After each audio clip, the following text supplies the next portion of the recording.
Hello, everybody, and welcome back to Dungeon of the Mad Mage. It's session 185. False. We're That's we're a back fake flag. Huh? What? Fake flag. Wait, what? We're back in Waterdeep.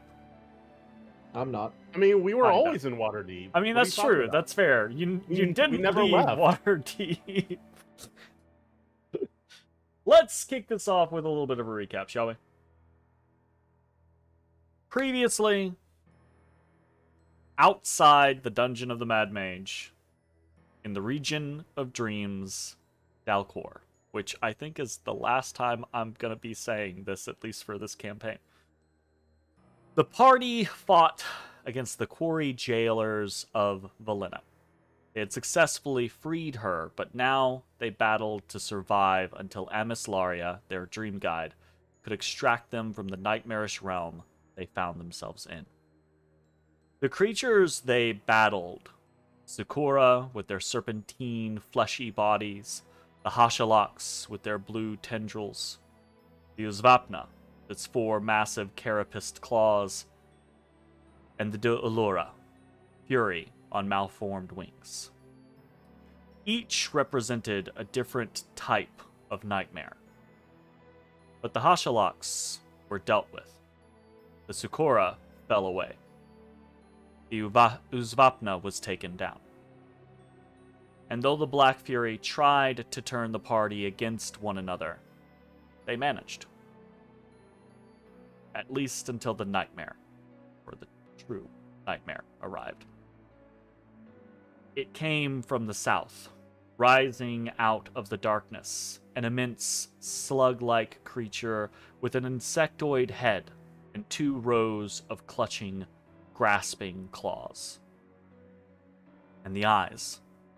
Dozens, hundreds of fist-sized eyes floating, flying, swirling around the creature, giving sight to Gar-Harath, the Sightless Eye, one of the 12 Kalarak of Dalcor.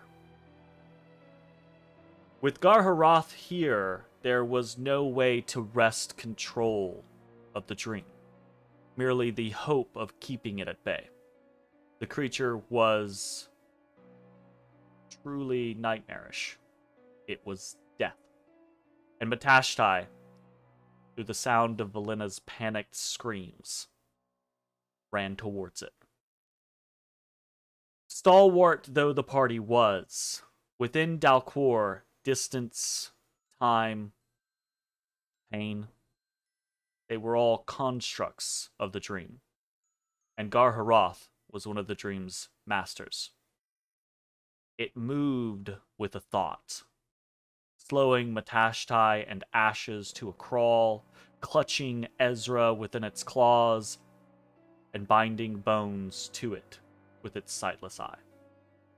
All the while, its swarm of eyes pummeled Amislaria, trying to break the dream guide, to keep them here, to keep Valina, the rebel, here. In a somewhat desperate gamble, Ezrah took Amislaria's hand and dimension doored away. But the covetous nature of Gar-Harath would not let the sorcerer go, and it slipped in through with the magic, following them. Suddenly, Ezrah and Amislaria were alone with this creature of nightmare. And then they weren't. All was white. Amislaria had succeeded. The party had succeeded. They had found and recovered Valina. And then they had escaped the dream. Job's done. Job done. As the white haze faded, Well done. Ashes, Bones, and Ezrah saw and felt reminders of their dreamt experiences. And then the party awoke within the Grove of the Moon, inside the Temple of the Saladrin. They had prevailed. They had rescued Valina, and now the quarry stood among them, her spectral form apparent for all to see. Matashtai and Valina hugged. Their bond, their connection, strong enough for the quarry to manifest a physical form and actually interact with her friend. Emislaria congratulated the party. But now they were back from the dream. Their other responsibilities awaited them.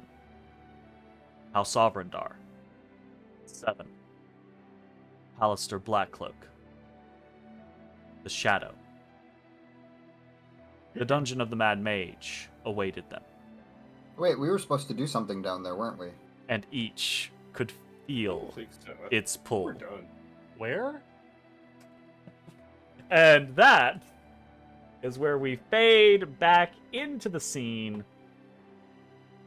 You all are still technically in the Grove, right?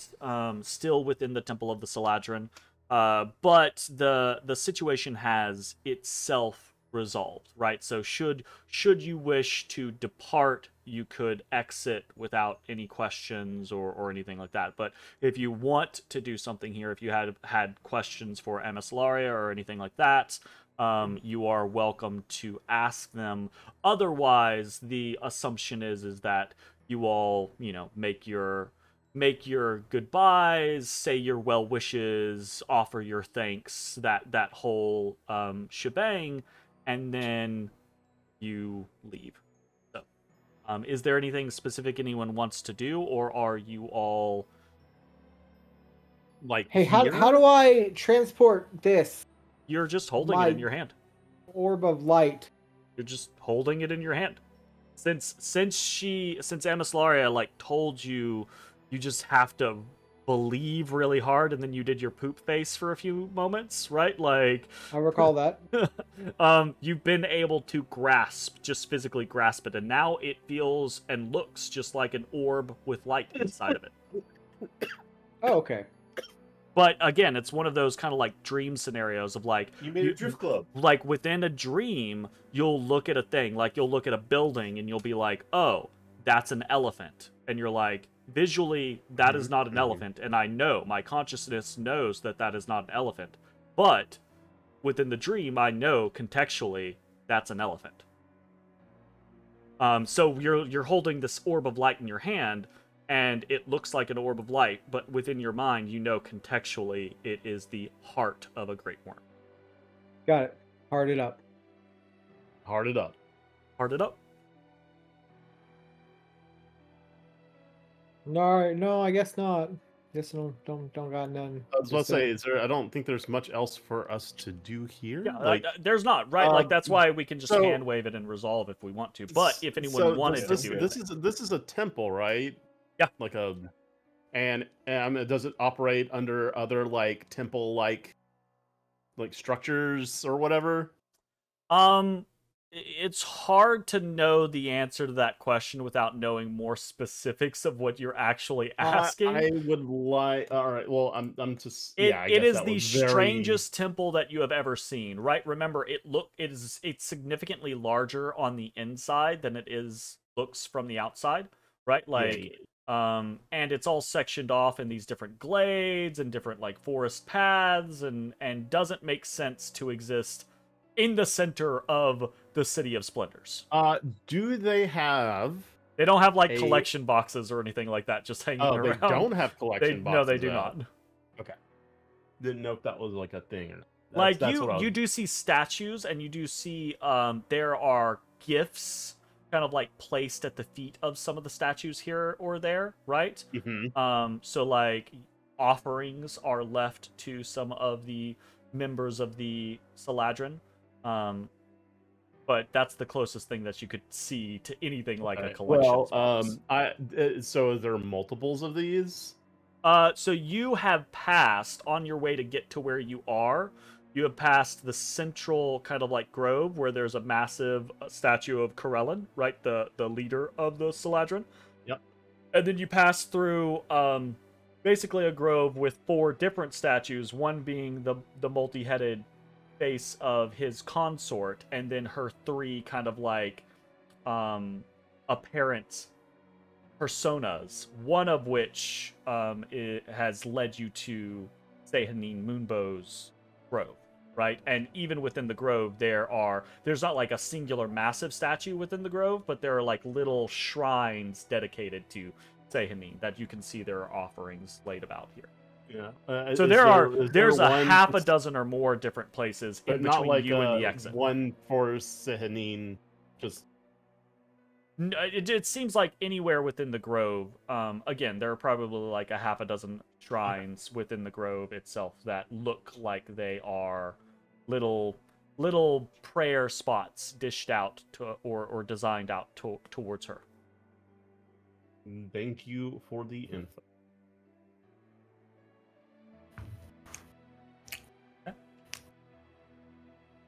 I'm good to go. Assuming nothing particular happens, again, you say your goodbyes, you say your thanks, and you part ways. Anaslaria is all but carried off, right? She left the dream in a very rough state. So she is kind of like on like shoulder carried by two elves deeper into the grove, eventually out of sight, though she wishes you well as you depart. And you're all able to make your way back out of the Temple of the Saladrin, feeling your own aches and pains, your own exhaustion. As you exit the temple, it is dark outside, though the kind of like distance of due to the nature of being on the coast, right? Like the distant like rays of the sun are still off quite some ways, but you can see kind of like the blossom of light begin on the far western edge, right? I believe it rises in the west and sets in the east on Faerun, but I could be wrong. If I am in the west. Yeah, in Faerun, I guess. In Faerun, but if Yeah. I am wrong, it is what it is. Ignore me, and we'll move on with our lives. Either way, the point that I was trying to get at is that you're able to identify pretty shortly that it's early in the fucking morning. Like it's not yet dawned yet. You basically just spent that entire night fighting through a dream realm from a different planet. You're fucking tired. So what you're telling me is that we get the benefits of a long rest? You do not get the benefits of a long rest. Is It sounds like night. So good. Yeah. It is the morning of Alturiak the 5th, and it's you feel physically, right? Like mentally, you all have your own, opinions and agendas and things like that. But each of you feels physically like you stayed up all night, right? Like you've been running and fighting and trying to survive all fucking night, basically. So,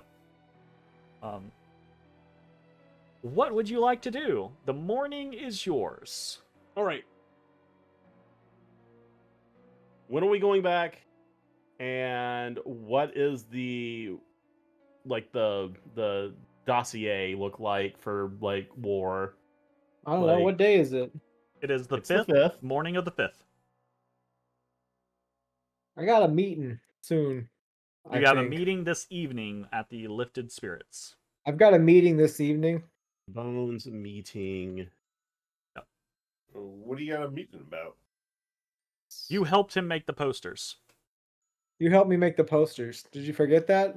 Yeah, did you forget I about the did. cult? Yeah, I Yeah. forgot all of that. The cult. Yeah, I'm forming a cult. You helped Bones make posters that he put up in various locations around the city for a call of a return to the old ways, to see if there were individuals interested in journeying down, presumably down into Undermountain, This feels like the episode of It's Always Sunny where they make the the flexing arm posters to find dudes to hang out with. Bones returns to the old ways. You're not wrong. Oh no. As far as that goes, that's the only thing that I know is actively on the agenda, Jay, right? To kind of like answer the second half, I'm just in an attempt to try to like make sure that people are on the same page and we're I haven't moving along, like jotted it right? down yet. So like the what is on the dossier for war really depends on what the fuck you guys want to do, right? But if you remember your prior engagements with House Breath, right? They had basically told you that they are fully committed to the idea of waging war against House Avrendar. But on a practical sense, they aren't actually capable of marching to war against House Avrendar. Because the Zazana, right? The Mist and the Minotaurs lie between them and the exit to the next floor. Right. And then there's an entire floor of shit and shenanigans in between that would mean that whichever army marches, right? Whether it's Avrendar or Freth, whichever army tries to march through that is going to get decimated. And be at a disadvantage when they face against the other. Unless we establish a supply route.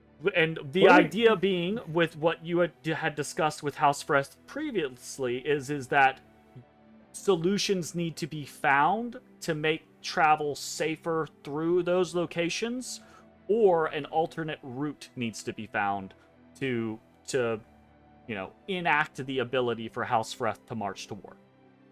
And then there's any of your allies that you wish to summon, right? Like you have discussed things with the Legion. Hold back. When are we heading back?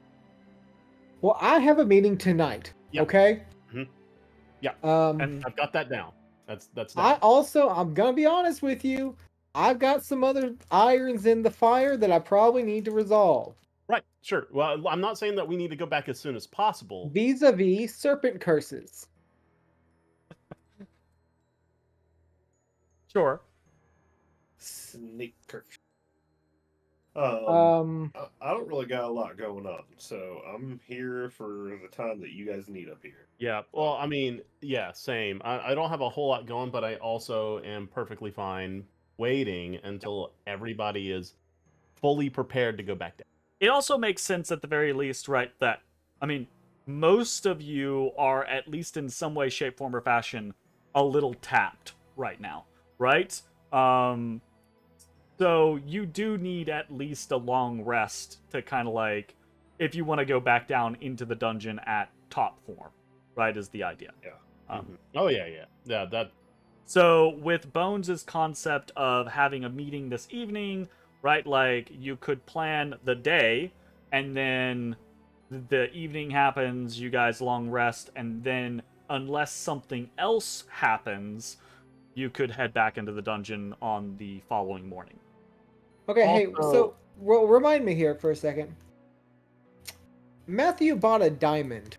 Was that used in this whole ordeal? Yes. It was used up, okay. Yeah. That was All right. consumpted. Alright, well, here's what I'm gonna propose. Let's go take a nap. Mm-hmm. Let me work through some stuff and see what my timeline looks like, and I can get back to you with a little bit more surety a little later. Okay, that's fine. Yeah. And in the meantime, you guys can think about all of the many different strands and threads that you have to pull when it comes to all of the rest of the shit that you're doing. You know? Well, I mean, here's the thing, like, and this is just me talking out loud, right? It's like, we have a lot of people we could ask. You have a shit ton as of a people you could ask. favor, right? But, like... You have you've gone to the Legion, right? That's the one, like, ally that you have been like, hey, march to war with us. Yeah. And they were like, fuck you. Yeah. But I know people like I'm trying to see what Vajra can provide, despite the fact that she's not really got fighters per se. But like, I don't know. I'll see where that goes. I don't really want to ask like the Temple of the Moon because I don't feel like I've been there long enough to ask for that big of a favor yet. Weren't them marching to war? Yeah. And like we've got individual people like, but I don't want to for the same thing. Like, I would feel bad asking Callow to be like, hey, you want to put that snake down for a little bit and come down to the dungeon with us? That was awfully sexual. I was just, you know, I mean, she had a pet snake last time we saw her. Is whatever. But I know what you were going for, Jay. I wasn't making a joke about genitals. So, guys, make your way back home, I'm assuming. You're in the castle ward right now at the Temple of the Saladrin, right? So, you flag down a coach, make your way through the snowy roads of Waterdeep, the somewhat slumbering city at this point, at this time of the year. And you arrive back at the Lifted Spirits. And by the time you do get there, right, it is probably closer to 6. And at that point, right, the Lifted Spirits itself is the city is starting to come to life, and the Lifted Spirits itself is also coming to life, right? Like, at that point, the earliest members of your employ are already at the tavern and are already kind of like starting off the day, preparing, you know, food that's going to be utilized throughout the day. Alan, your larder, has already brought provisions for the day, etc., etc. Including, right, your steward is there. Do you guys bypass the Lifted Spirits and immediately like go up to bed in like a fuck this, we're exhausted, or do you stop in before you go up? I stop in to celebrate. Stop in to celebrate. Morning beer.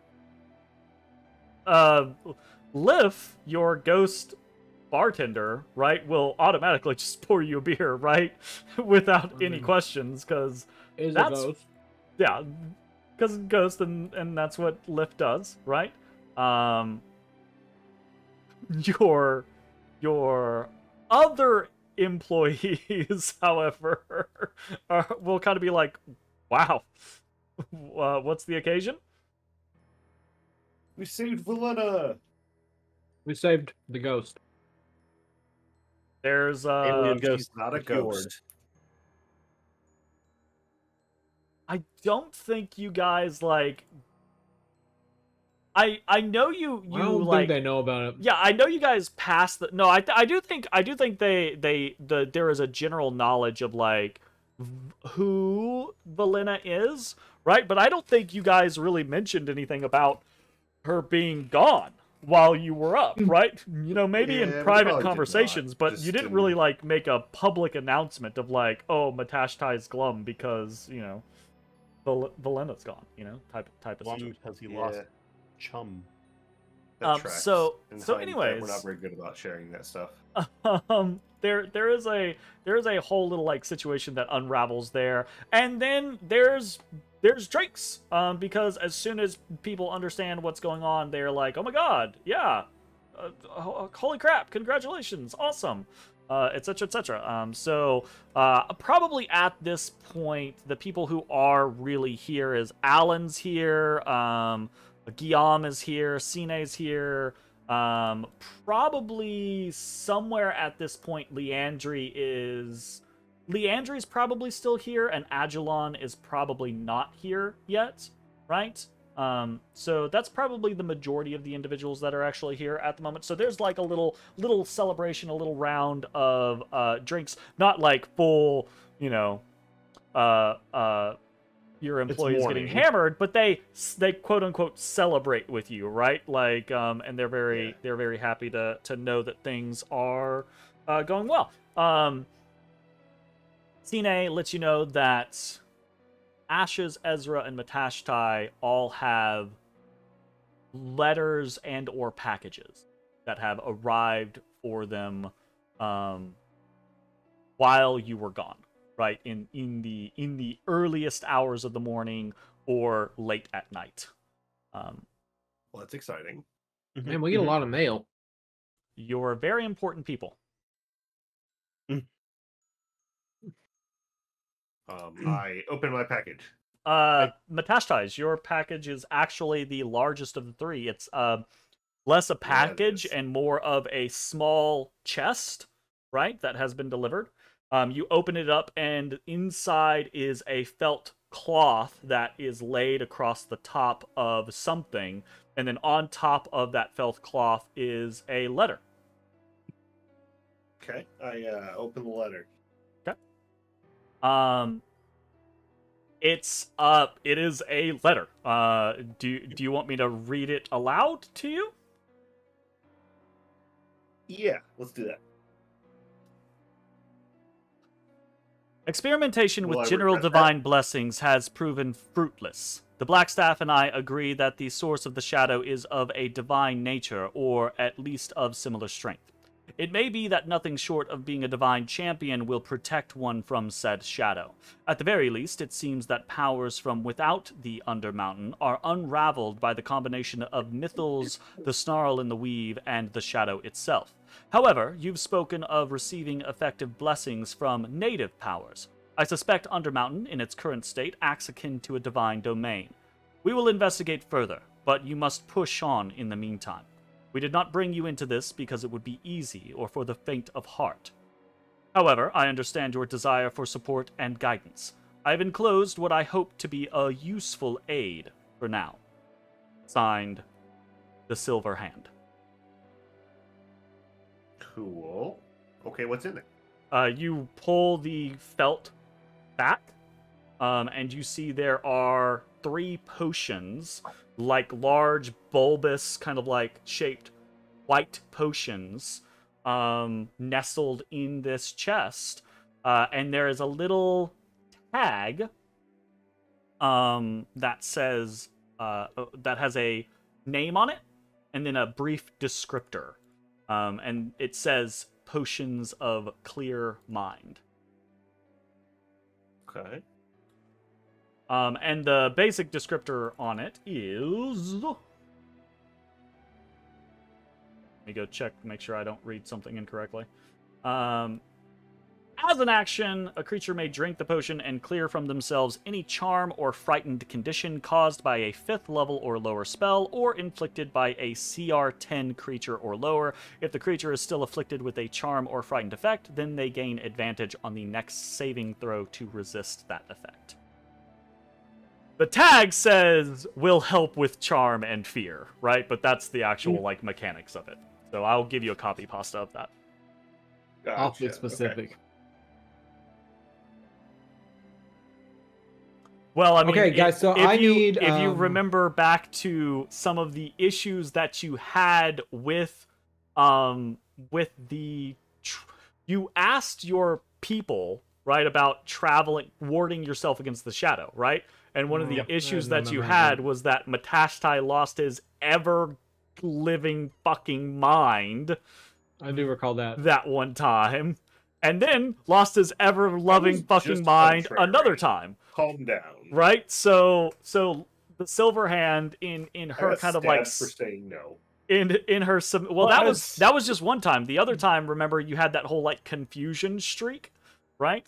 So the Silver Hand in I'm her confused. I don't in her understand. assessment of the situation is trying to give you stuff to ward your minds with, basically. Gotcha. Okay. Okay, so I Um, need 2 days, not counting today, at least. So you need 3 days. I need today, and then I also need 2 more days, and maybe another day. I'm not really sure. What are you So doing? 3 to 4 days. Ish. What are you doing? I have to make a goddamn uncommon dagger. Okay, got you. I asked, and you were just like, woo. I didn't hear you say that. I'm sorry. Okay. Ashes and Ezra, you still have packages. Okay, I'll check my packages. Ashes, yours is the smallest of the things. It is just an envelope, and inside it's not even a letter, it's just like cardstock. Okay. And it just says, "See me before you leave." Oh, Vadra. It doesn't say. It's Vadra. Does it look like it was written in handwriting that seems aggravated for some reason? It smells of cedar wood, which is a thing that you commonly smell from her. Mm-hmm. No, it's just I can tell from the writing. It just seems like someone really angry.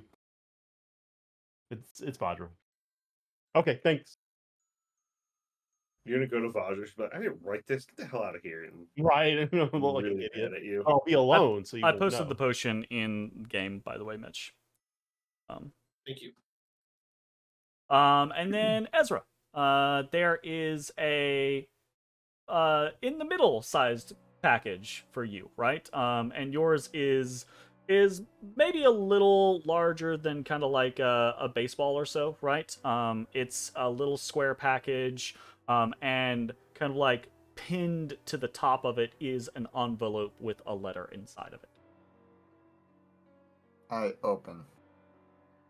It says, "Dear Ezra, our researchers have been unable to uncover any solid lead on protecting oneself against the shadow under the mountain, outside of the general idea of gaining the favor of powerful entities within," and in quotation marks it says, "and perhaps without.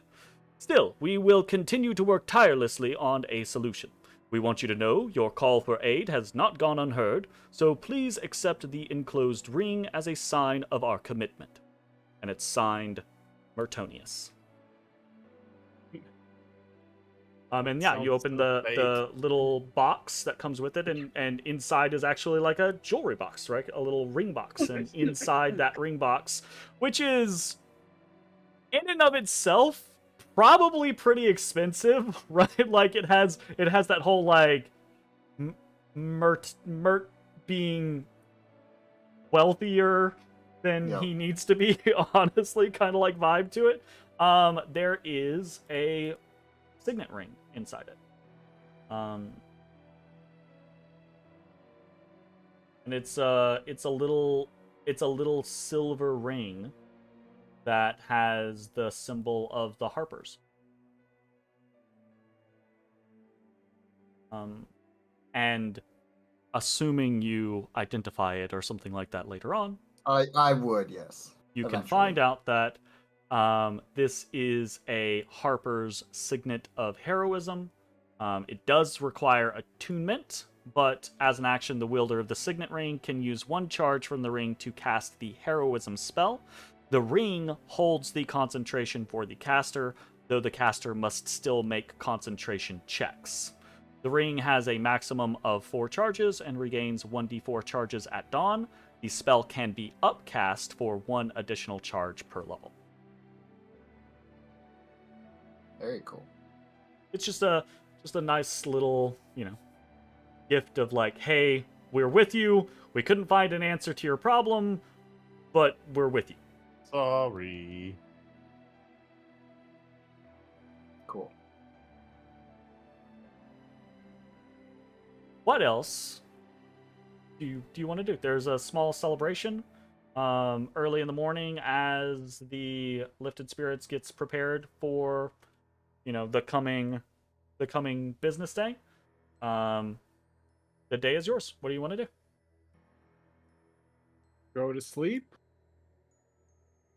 Well, before Okay. I take Zenap, there's something I want to check on because I don't know how long it's going to take to do. Sure. But I would like to like ask Cine or something about, or if we've already been to one, is there a nearby magic shop that specializes in scrolls? There are various different locations throughout the city, right? That do have, magic items or things like that. Most of that is relatively low tech. However, and which is why the whole magic shop like rotating service exists, right? However, scroll making is kind of like a different thing, and low level commonish scrolls there are dozens of makers of those throughout the city. The only issue is that they're often working for organizations or individuals that command much of their time, right? So like in the past, for example, Ezrah has tracked down individuals amongst the Order of Mages and Protectors, right? To kind of like try to help out with things like that. So you can find someone. Whether or not they're available to work for you is a different matter, right? So it's basically going to be a role, and if you get lucky, you're going to find a person that has space to fit you in. If not, not. Right.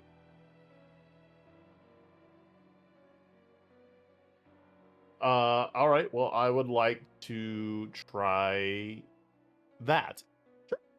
So, for clarity on the concept, you guys did not get a long rest, right? But that doesn't mean that you have to immediately hit the hay, right? Like, you could go out and do, like, 2 days and then just sleep tonight.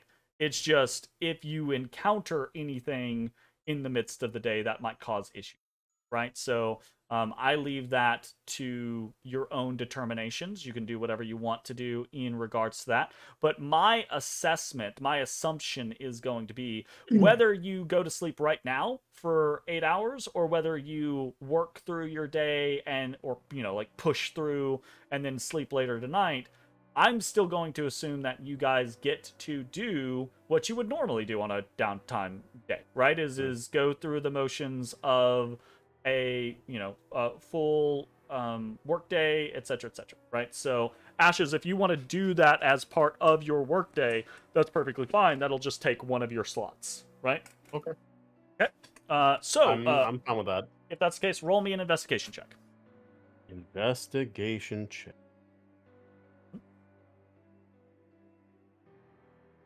Oh, I need to copy pasta you, Jake. Sorry. Dirty. Ooh, nice. Dirty 20. Yeah. So to quantify this, what are you actively looking for? And I'll be able to tell you whether or not you're successful in that. All right. What I'm specifically looking for is just like some scrolls of sending to sit on, because I feel like that there have been times in the past that would have been helpful, and I feel like with the coming war, us being able to make immediate, conversation might be pertinent. So I want to try to get some of those. Sounds good. I will say on a 20, you're able to find a couple of different shops that will, I'll say you can find 3 different shops, right? One of them does not have the time to work with you, right? But does have 2 sending scrolls in their general stock that they could sell you right here and now, right? And they will charge you 300 gold per scroll. And then done. The other 2, right, that you find do have some open availability and are willing to work with you, right? But the issue is a sending scroll is sending is 3rd level magic. It takes 3 days for them to pin that scroll. So each of them could make you another 1 sending scroll over the course of the next 3 days. And I mean, that's how long Bones needs anyways. Okay. All right, then I will commission that work. Okay, sounds good. And I'm assuming it's 300. It's going to be another 300 for each of those as well. So a So total that's of 1,200.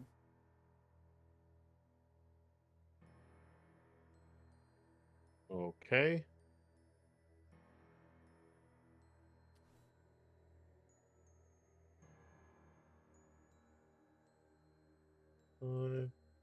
All right, I will be paying that in platinum. Yeah, no worries. Okay. You do a goodly portion of your day is spent roaming around the city, asking at these various different shops. You get sent to multiple different locations. Eventually, you track down a couple of individuals that will work with you, or that have what you're looking for. You procure that and move on with your day. What else do you want to do with your day? Oh, wait. The last one for the day. I'm like, also, do you happen to have cantrips on scrolls?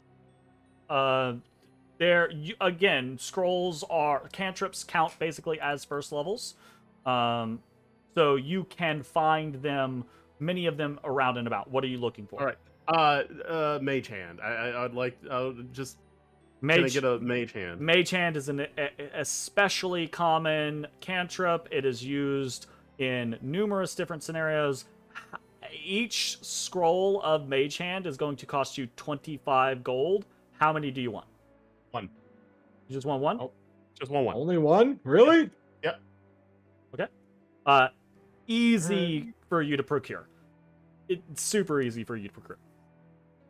The general gate there for like Mage Hand is the fact that most common folk in Waterdeep aren't going to want to spend 25 gold for a Mage Hand. Right? Yeah, you know, especially since that's something that any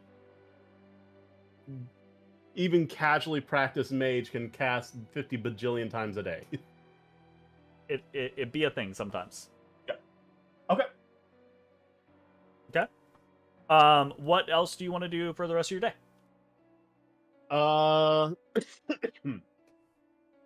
We're jumping into downtime. Peeps, yeah. Have your stuff prepped and ready. Let's go. If I'm that's fucking my ready, activity dude. for I'm the fucking day, ready. I think I would like to spend some time at the Temple of the Moon. Yep, Just easy peasy. Temple Any of Moon. particular thing, or you just go and see what's there for you? I'm not looking for anything particular. Roll me a d20.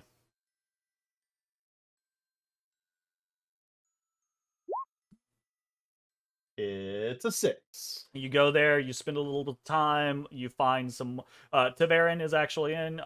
He, several other wardens spend time training, carrying on, doing that. It's nice, right? Like, it's nice to have this kind of like air of familiarity. It's almost like, obviously extremely different, but it's almost like being back at the Order, right? Like, while at the Order, there was constantly several people there at any given time, and so there was always this kind of like air of camaraderie, different groups to do things with, to train with, etc., etc. So I'll okay. talk about like our plans. Yeah, it's like it's like a real big like war. We're gonna go fight a bunch of drow. It's gonna be crazy. It's gonna be cool. You say this next to one of the drow wardens of the moon. All right, racist. Now you're racist. I'm just kidding. There are drow wardens of the moon, right? Right. But specifically House Avrendar. no, like and I wait for like a response. When you're communicating about it, you're talking about, hey, we've been fighting against this particular group of drow that are It's not really the fact bad that they're news. drow. It's the fact that they're They're real pieces of shit. It's the fact that they really go back on their word and try to stab you in the back. Yeah, absolutely. You're damn right. So I mean, there's some reaction there. The majority that comes, most of what comes off of it, though, there is this kind of like air of unsurety and mystique about you, Ashes, within the Temple of the Moon, and within the wardens as well. Since you are technically now a warden of the moon, kind of like an honorary member by the grace of Selune, right? By what you went through with Taverin. But you're not there. You don't do the warden's work, right? Like, you're not you are a part of them, but you are a different part of them. And so Right. when they talk to you about these types of things, or when you more specifically talk to them about these types of things, there is this air of like intrigue and mystery, and they're like, oh wait, wow, that's wild. You do some crazy shit down there under the mountain, right? Like, so there's this very interesting scenario. The overwhelming kind of like prevailing feeling is don't get yourself killed, right? Tell me what to do. Wars, like, there's a lot of experience among the wardens of different peoples, different cultures, different backgrounds, etc., etc. But a lot of them have seen time in military organizations, and over again, when they're talking to you or listening to you, they will reiterate this concept of like adventurers, or even like what the wardens do, right? Like, shit happens, people die, right? Like it happens, right? But it often, from an adventuring standpoint or a bodyguard standpoint or something like that, the scale is so much smaller that your control of the situation becomes significantly greater, right? Like, unless, of course, right, like you walk into a situation that you're totally unprepared for, or you're totally outmatched on, right? Like an adventuring party getting themselves into trouble that they're prepared for is manageable, right? Like the Wardens of the Moon doing their duty for Selûne is manageable, right? Battle's not manageable. Battle is complete and utter chaos where the most stalwart heroes cleave through 30 enemies and then take an arrow in the eye from 500 yards away, and no one fucking saw it coming, right? So they overwhelmingly caution you to this concept of like, if you're going to get yourself into a war, into a major battle, be careful.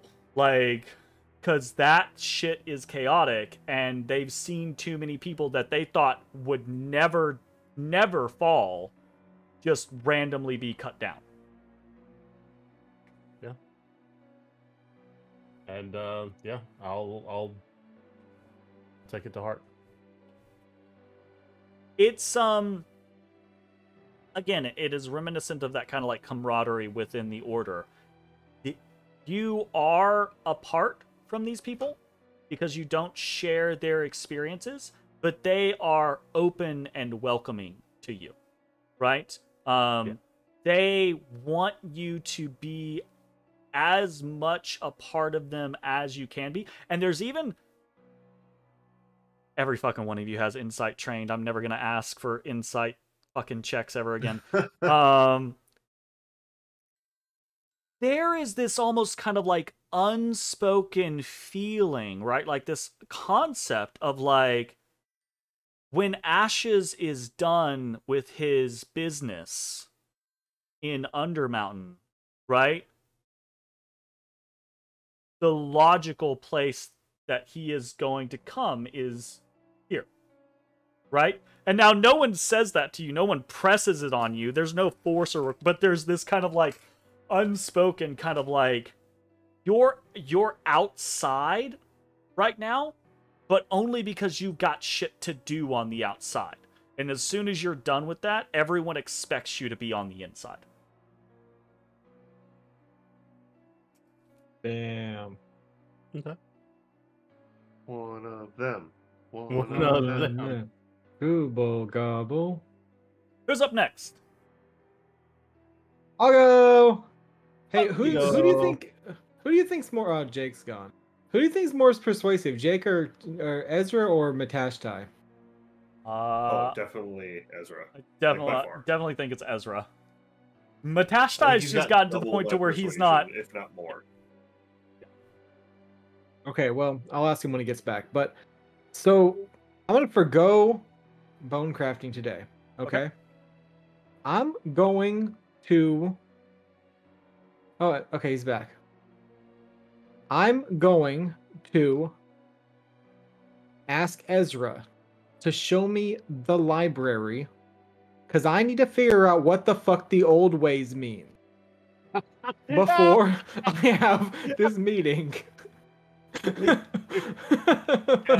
So you ask Ezra to take you to the font of knowledge to Yes. research the old ways and actually figure out what Also, the fuck that means. As we're on the way, I very politely ask him, "Hey, Ezra, will you negotiate with my gem dealer for me? Because I really need some gems and don't really want to pay a lot." First and foremost, Jeremy, with how much time I have spent at the Font of Knowledge, do I have any idea if that's even the right place to start looking for the old ways? You are positive. Honestly, Ezra, you've spent so much time in the Font of Knowledge that you don't think that there is a subject that isn't touched on in the Font of Knowledge. It's just how difficult is it going to be to find the information, how esoteric, or how many translations are you going to have to go through, etc., etc. But I feel like Ezra's confident that unless some super secret, super duper organization is keeping it off the books, you can find anything in the Font of Knowledge. Is there a likelihood that something called the Old Ways has some super secret organization keeping it off the I think books? my headset just did it turn off? Is my light on? I think Yeah, my your light's headset off. turned off. Un Yeah. momento. Uno momento. I just heard, is there the likelihood that the old ways and then just plunk? Pretty much what you Also, said. it's I still asked not if there... on. What? It is. The what? What the? What the Hold what? that thought. What the what? Gotta reset. What the what? What the what? Ugh. Yeah.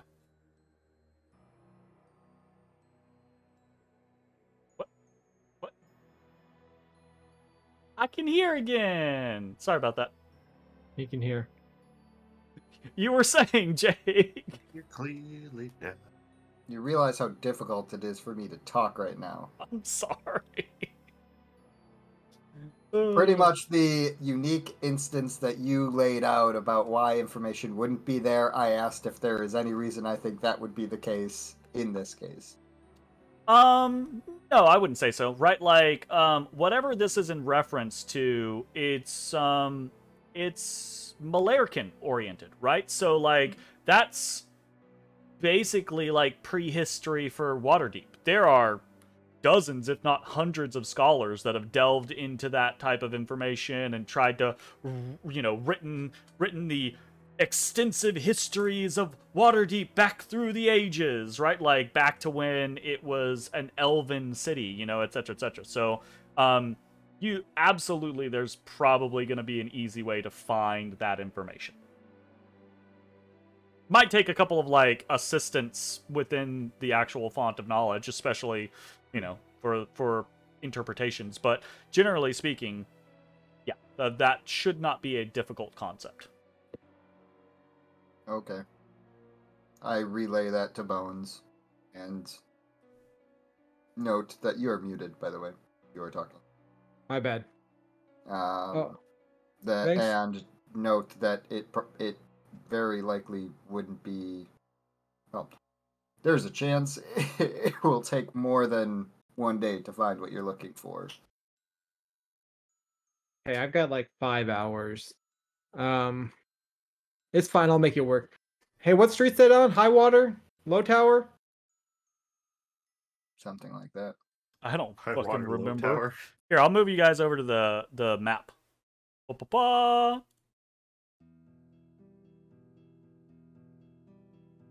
The Font of Knowledge is over in the Castle District. Actually, you can see the Blackstaff's Tower from it. Oh, okay. I'll figure it out. Hey, will right- you right negotiate near with the my gem Halls of person for me Justice. real fast? What do you need? I need two 500 gold gems, but I don't want to pay that much. Okay. If it's What's my- helpful, I really only need to rent one of them. What's my cut? Rent? I don't know. Yeah, I can give it back probably. Probably. What's my cut? I don't know. 5% of 10% of the savings.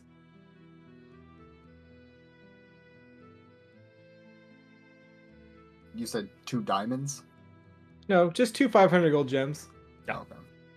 Doesn't matter what type of mineral. No. This matters on the cost, which equates to purity. What can you tell me about this dealer? She likes it cold.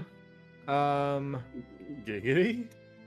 She's a pretty shrewd businesswoman. I think that's about all I've got. Her name's Agita. Oh, her name's Agita. Yeah. Akita. Evita. Evita. You both went for it. Before I do any of that, I'm going to take a moment and channel my font of magic. And I'm going to sacrifice a 6th level spell to get 6 sorcery points. Oh, shit. Okay. Because you're out of sorcery points and you want to be able to reroll. And then I'm going to Nice. turn 2 of those sorcery points. Let me just double check the conversion rate. I am going to turn. Yeah, I'm going to turn 2 of those in. I'm going to turn 4 of those into 2 first level spells. Okay.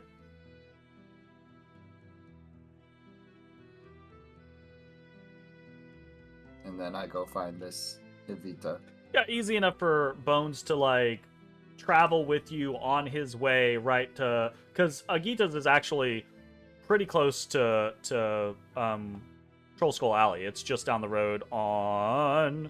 I think it's on, like, Brondara's Way or Whalegond Way or something like that. It's pretty close. So it would be a very easy trip. Bones, are you trying to stay completely removed from the situation so she doesn't know it's you? Or are No, you just I'm going down- in and letting I'll- him do the talking? I'm just going in and, I'll introduce him and let him do Okay. the talking. Okay, cool. Then easy enough.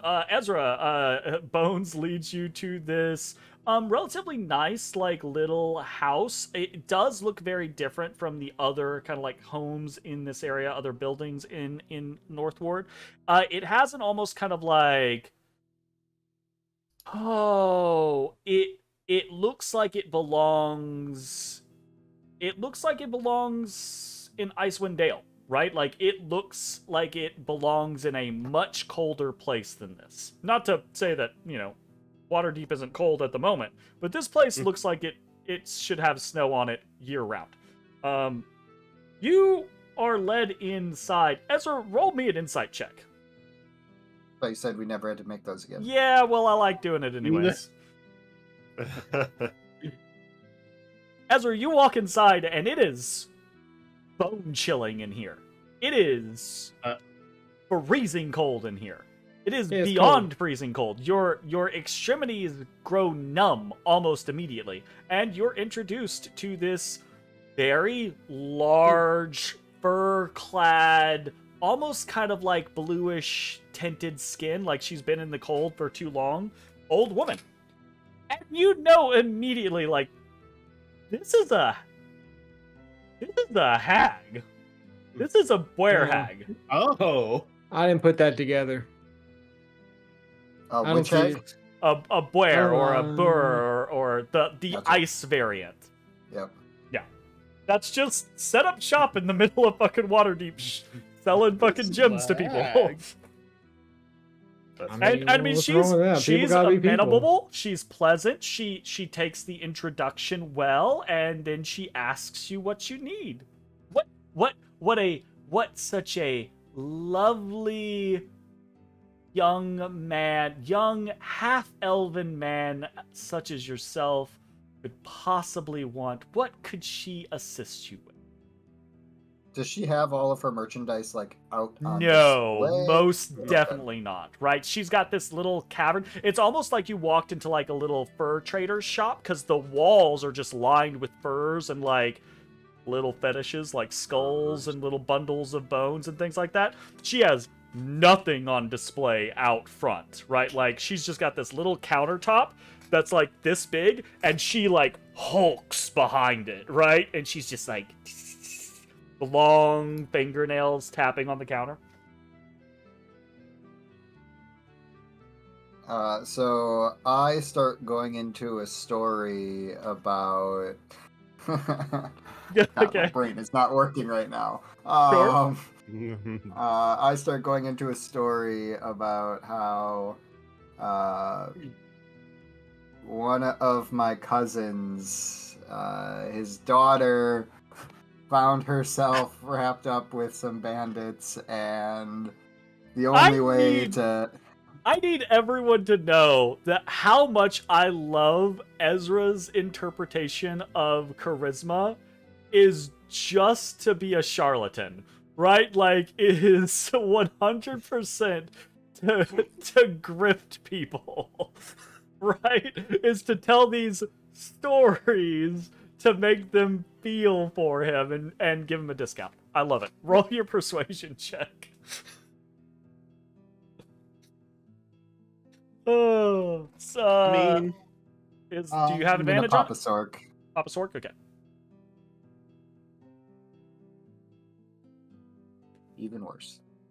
Do you have to take the new one if you pop a Sork? Yeah. Yep. Okay. 15, still 15. 15. Yeah, I mean, I rolled she... it. Well, oh, hey, that is a natty 1 if that matters. I don't think it does for skill checks, but... No, not particular. I do for certain particular like types of skill checks, but not in this type of environment.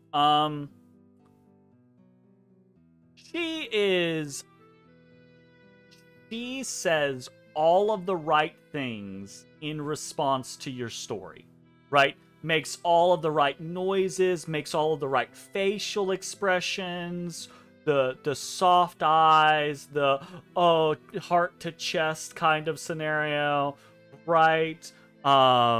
And at the end of the day, she's going to sell you 2 500 gold gems, right? For 980 gold. What if I return one of them? Can I rent one?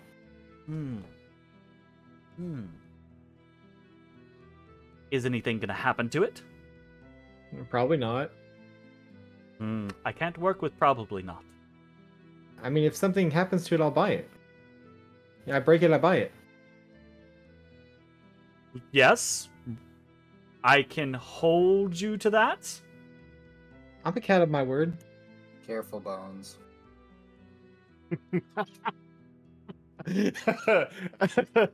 I break it, I buy it. I'm interested For- in seeing. See what? In seeing where this goes. I will sell you the first gem for 480 gold. You can keep the 20 gold discount. All right. I will rent you the second gem for that 20 gold. Okay. If you return and the gem is quote unquote broken, altered, marred, not usable in some fashion,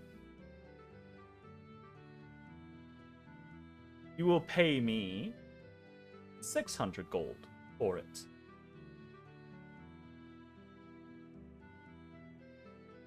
Okay. That's fair enough. She looks at you. She kind of like has this kind of like skeptical or maybe like measuring look in her eyes, and then she extends her very like long, bony, chilled hand to you in a handshake. You're getting robot-y. A little bit. I am. Yes. Yes. Oh Just a little no! bit. Oh no, Melon. On Let the me melon. see if I can fix that. Oh no, melon.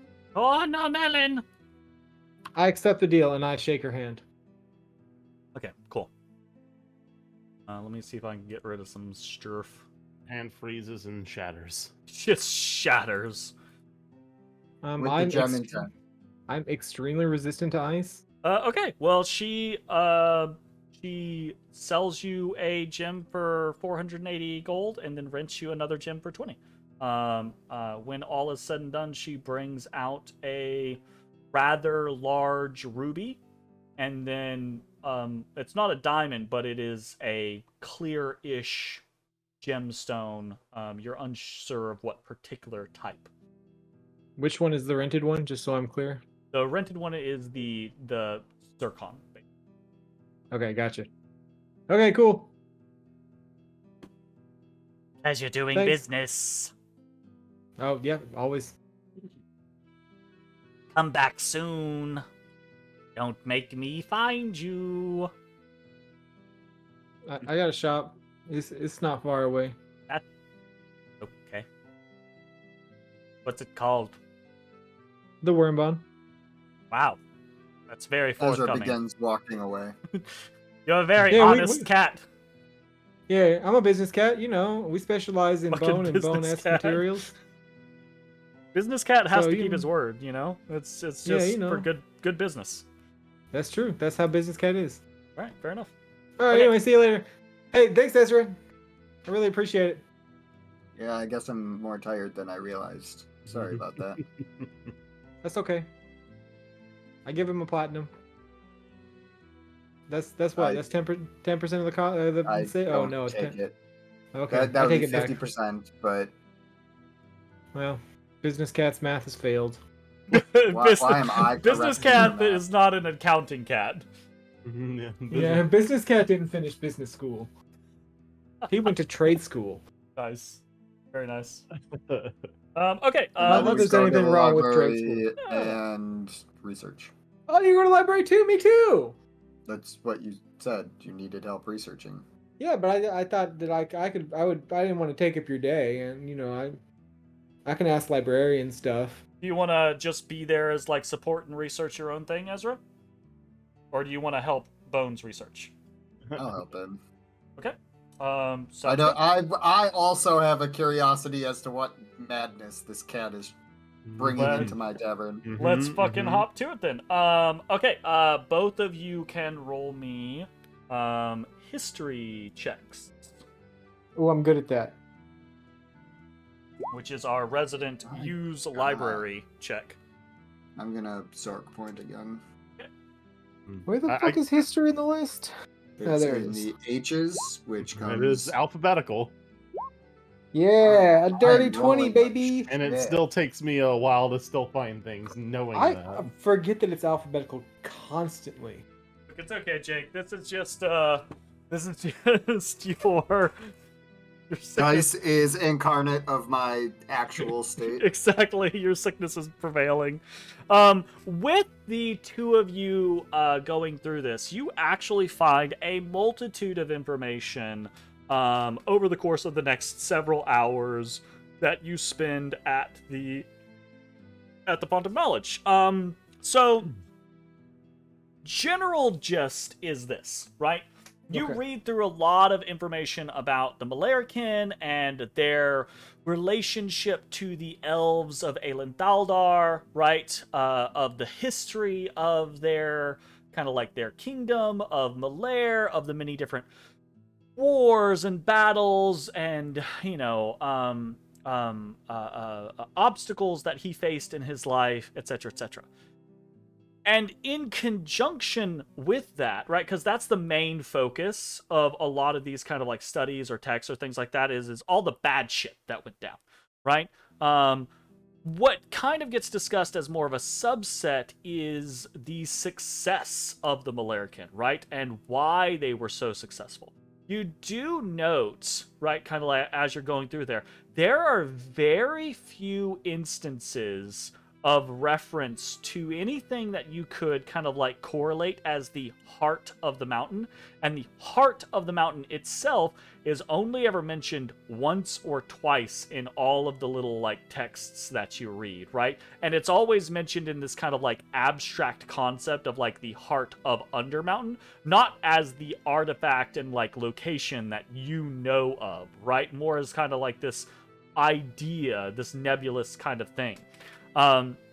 But what you do also find, right, and this is specific kind of like going to your concept is, or what you're after, is this repeated reference to quote unquote the old ways, right? The old ways. And what it is at its core, you find, is this ideology of thought, right? Well, it's really two parts. The first part of it is this ideology of thought. The thought of hard work and dedication and investment of one's passion into their work, right? Bringing forth success. And this is something that the dwarves of Malarkey kind of like really put into practice. Everyone throughout their society, regardless of what they were doing, tried to live with this concept of having passion for what they did, putting that passion into what they did, and reaping, becoming masters of their craft, right? Like, whether they were a miner, whether they were a farmer, whether they were a potter, right? Like, it didn't matter. They had this prevailing culture of giving it their all, which was somewhat we as players kind of like think of that as a, maybe that's at least in my mind, right? That sounds kind of dwarven to begin with, right? Like that doesn't seem very counterculture to dwarven. Mm-hmm. However, at that time period, that was actually kind of a not revolutionary idea, but it was a different idea. The dwarven kingdoms had begun to shatter. Many of them had failed, right? Many of them had fallen, and there was a prevailing culture of just war and revenge and hatred, right? That drove a good portion of the dwarven civilizations and steadfasts and things like that, right?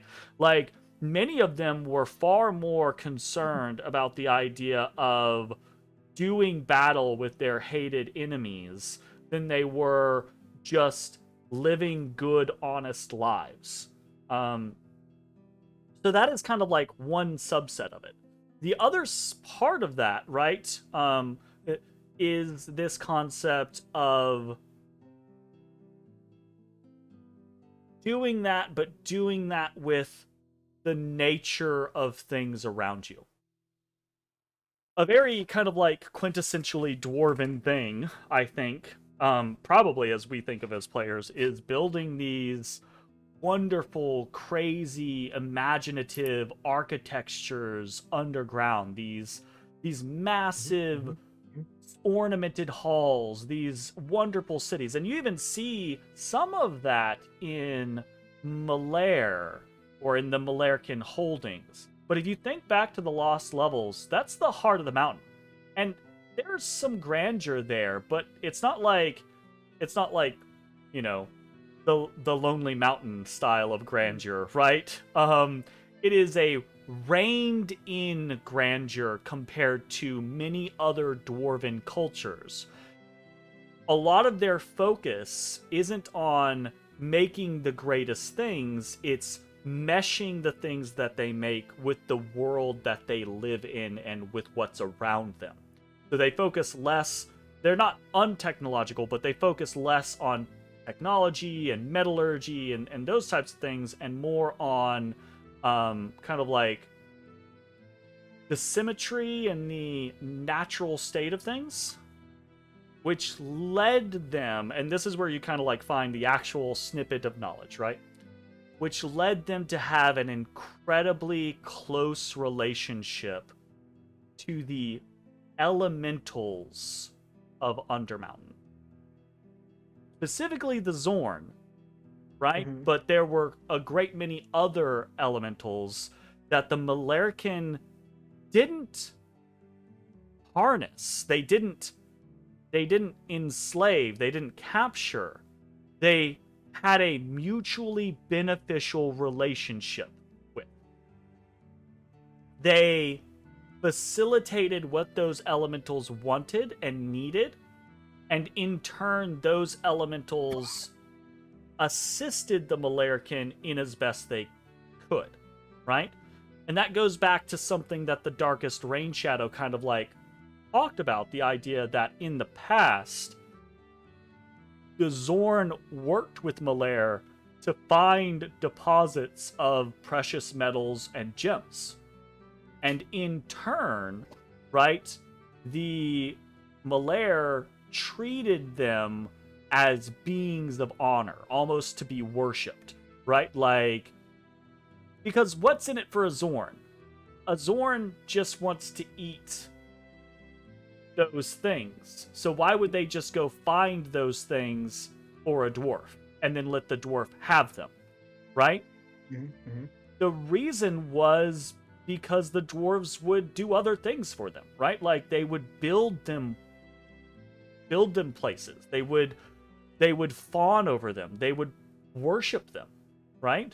And they would do that, not necessarily that same type of thing or that same type of degree, but they would do that with other types of elementals. You find passages of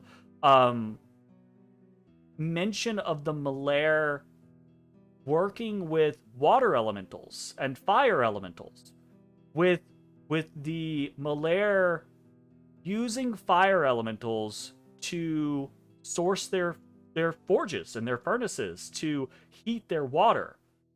But why would a fire elemental do that for them? The Malair would bring them carbon material. They would feed the fires.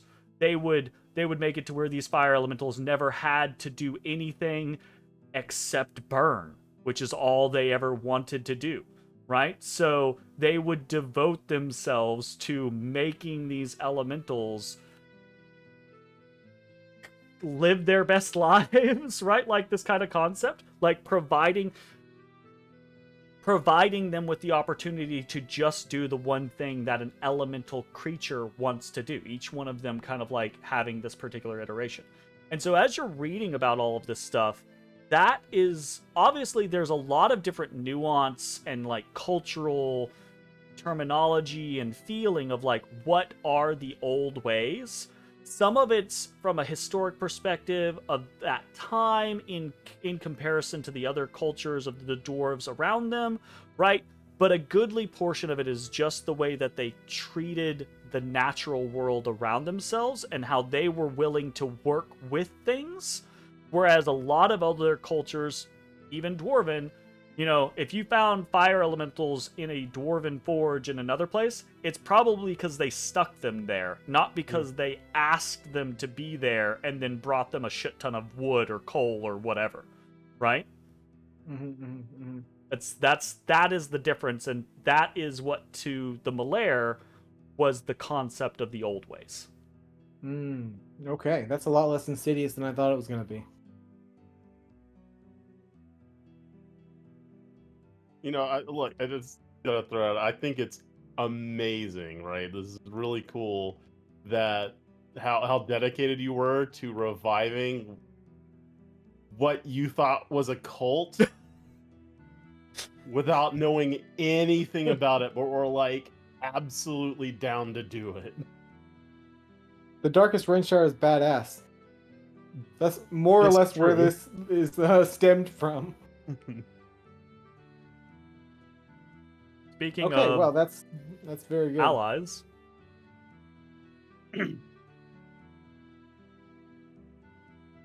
I feel much more secure in my meeting tonight. fantastic. Other things, Bones and Ezra, that you're doing for the day? Oh, do I still have time? Oh, well, Yeah, that remember, was right? just Like one activity. So it's one Did we solidify that? We've talked about this so many times, y'all. Y'all gotta remind me. My brain's a brain of mushbum. That is your activity. That's your work activity. Is the research that you did. So that's your work activity for the day. But do you want to do anything else for your day? I say that. Nope. I remember what the damn conversation was. I remember. I remember. We established this the last time we talked about it. Okay? Because I want you guys to be able to further your stuff every day. Each of you can work on your thing once per day, but then you can do other shit for the day, right? Like you. So I can still work on my thing. So Holy Bones shit. can do a bone crafting and a research. Oh. Ezra can do a research, and then he can go do some tome stuff, right? Ashes can research it. Well, let's be honest. Of course, Ezra's just gonna do double research, right? Like Matashtai can do something for the day and then work on talismans, right? Like that's the thing that we've landed on, right? Is that each of you has these unique things that you like to do and that you do every night in the dungeon. We're gonna facilitate that every day. You get an opportunity to do that. Period. Unless it's okay, cool. you're running for the whole fucking day type scenario, you know? Makes sense. Okay, well, I will bid Ezra adieu, and I will head to the Wormbone to work on a dag. I go home. Are you doing tome research? Yeah. What would you like to do?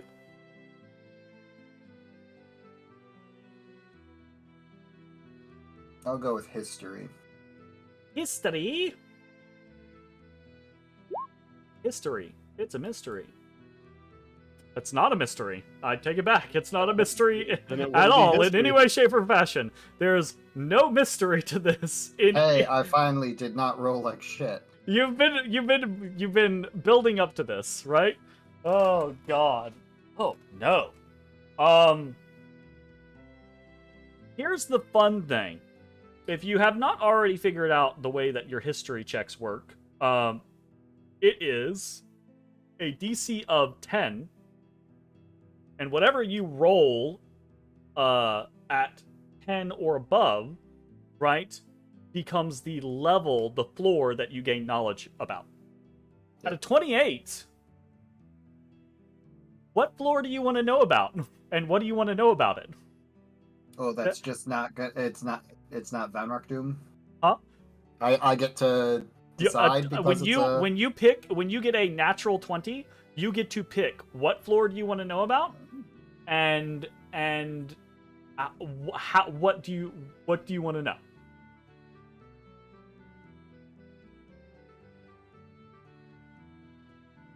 Because otherwise,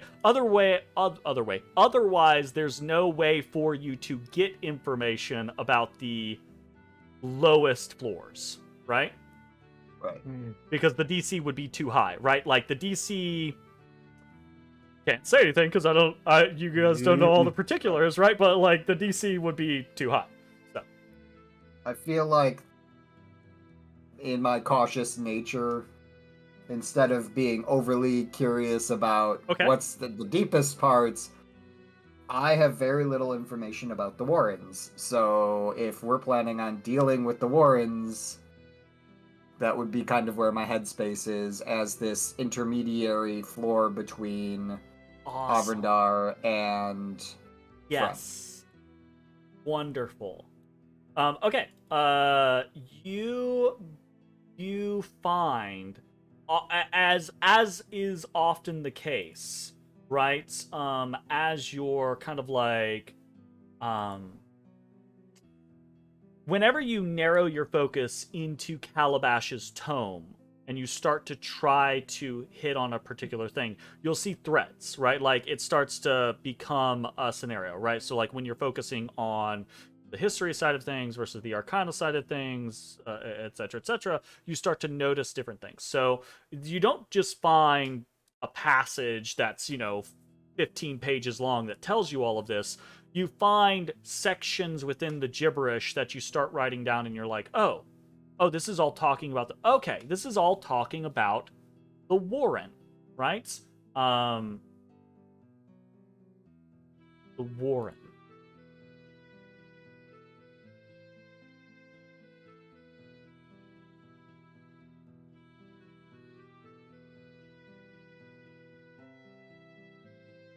There's a couple of different things that you come upon in broken passages, and most of them are written as if they are from a first-hand accounting. Like you're reading this person describing, I experienced this thing, this is what happened, this is how I saw it, etc., etc. So one of the things that you find is this astonishment at how wild the Warrens were, considering how close they were to Obsidia, which was kind of like this fully civilized entire floor that is like architecture and drow culture, etc., etc., right? You find this whole there is this kind of like very surprised nature at how absolutely wild the Warrens are. Maze-like areas, a lot of different kind of like environments, for as many different environments as there can be in the kind of like Underdark type situation. And then you start to pick out other different specific passages that talk about the horrible nature of the experiments that Halaster Blackcloak dumped here. That this was one of his favorite places to drop off random creations or ideas. That there are many different levels of the dungeon of Undermountain that Halaster manipulates, right? Like when one faction destroys another, Halaster is wont to come in and put something into the vacuum. This place is a horror story of different things, beings, factions, etc., etc., that apparently Halaster has dropped into this place. Nope, sorry guys, we're skipping this war. But like they're constantly like killing each other off, and then something else gets dropped in, and that thing maybe kills the original thing off, or maybe dies to the original thing, and back and forth and back and forth and back and forth. So it's not too dissimilar to, what is it, the 7th floor with the Sethian Scourges? Yes. Actually, even more chaotic and less civilized than that environment. Because but same concept. Yes. At least in that scenario, though, right? Like, for a while, the Sethians survived long enough to build there. And then all of the rest of the shit happened. Apparently, the Warrens is just... It's a warren of whatever the fuck gets put there, right? You do also find, I think, 2 other particular things. To find my notes on exactly what those 2 things are. The first one will be...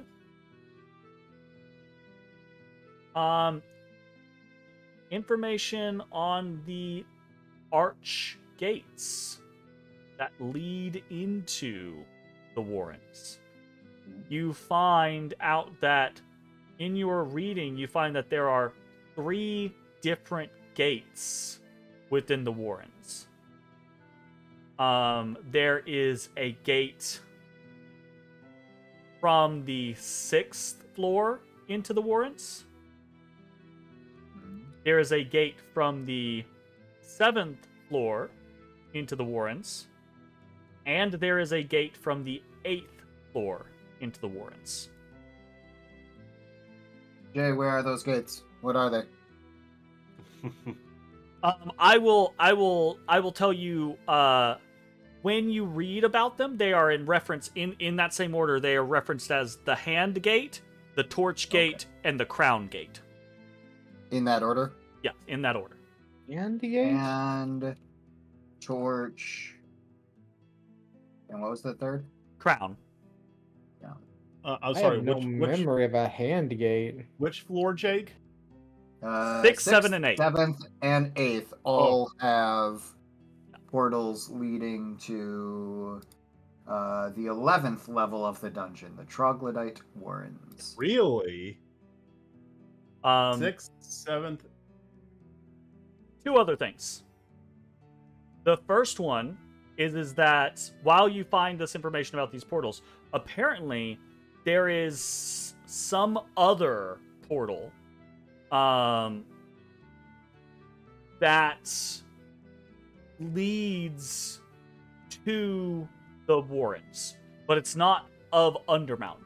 It's something else entirely. And it's so oddly written and archaic that it takes you a hot minute to actually decipher and figure out what this even might be. But, and you're not sure at the end of it, but the closest that you think you can come is that there is a 4th portal that doesn't lead to, but it leads from a place called Trollton. Troll and Toad?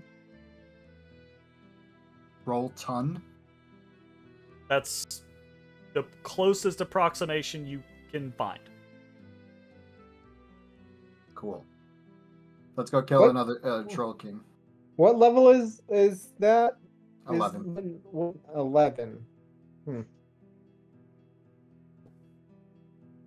Natural 20. Got a lot of information.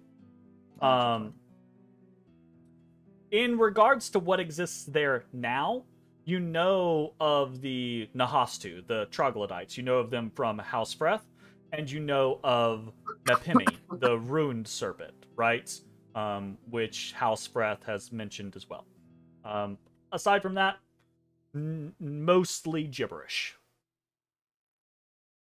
Fair enough. Okay. Cool. Matashtai, you're the last person to do anything for the day. Yeah. I'm having trouble thinking of good You stuff don't have to do in my anything. downtime lately. You can do some talisman stuff and then move the fuck on with your life. Oh, Yeah, I think I'm... What? no. Well, Bones. Your Hello. order's done today My order's done today. with Eataden. Is it? Yeah, it's the 5th. What day did it start on? I don't know, the 3rd or 4th or 3rd or 2nd or something like that. I don't remember. It's a rare. How is it done? Didn't you? Look, I have on my Looking gift horse schedule. in the mouth. Yeah, Same I have thing, on my too. schedule. Eataden completes blank at the end of the day. All right. Well, I'm not gonna look at your force in the mouth. All right, then. Right, like. Obviously, though, that is the end of the day, so that doesn't influence what Matashtai is doing. Yeah, we'll get it tomorrow. Yeah. Noted. Matashtai, you do some talisman work and nothing else? Yeah, I think I'm just gonna work on talismans today. Perfectly fine. Easy peasy. Okay, well then deduct your gold for the talismans that you're working on and list out your talismans and go the fuck from there. We've done a little bit of talisman work. If I'm doing just talismans, do I get to work on more than one? Or It's, if I remember correctly, right? Like you're at the 2nd tier now, right? So I think we made it to where you could work on that tier or 2 of the lower tier. Isn't that what we said? Right. Yeah. Yep. Yeah. So that's that. Okay. Okay, sounds good. The day passes. It is the evening of the 5th, and a gathering begins within the Lifted Spirits as several dwarves and a few gnomes show up for a return, quote unquote, to the old ways. And that's where we're going to take our break. We will be back in just a few minutes with more Dungeon the Mad Mage. See you then. Hey everybody, thanks for watching. If you enjoyed the video, consider leaving a like, commenting, or subscribing. It really helps me out. If you'd like to see me live, head over to my Twitch at twitch.tv/thedistanthorizon.